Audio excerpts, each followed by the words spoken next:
Grand 2 du triangle rectangle au cercle. Dans cette deuxième partie, nous allons travailler plus spécifiquement avec des triangles rectangles et nous allons observer les propriétés concernant le cercle circonscrit à un triangle rectangle. Petit a, démontrer qu'un point est sur un cercle. Nous allons ici voir une propriété qui va servir à montrer dans les exercices qu'un point appartient au cercle de diamètre, par exemple AC, BC, etc. Donc dans cette sous-partie, nous allons voir et expliquer comment est-ce qu'on fait pour, dans les exercices, répondre à la question « Montrer qu'un point appartient à un cercle ». Pour cela, nous allons considérer un triangle rectangle ABC qui est rectangle au point B et nous allons tracer le cercle circonscrit à ce triangle rectangle.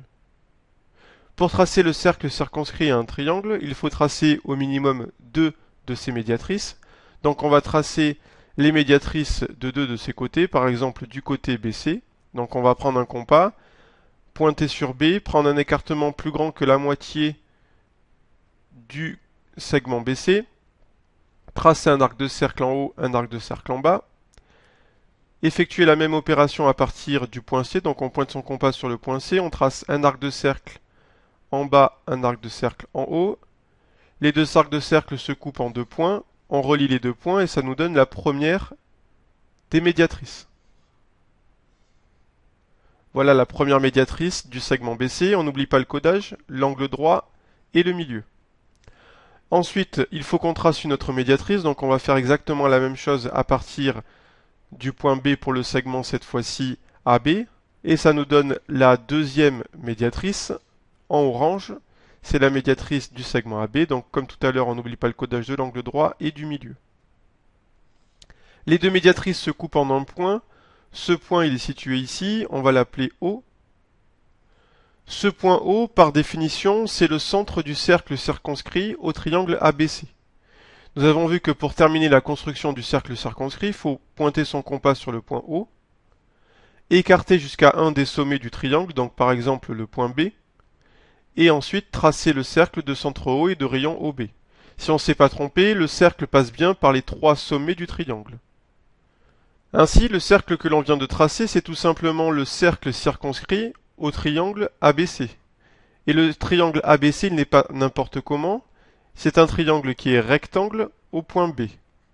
Si l'on observe de plus près ce cercle circonscrit, et notamment son centre, le point O, il n'est pas situé n'importe où.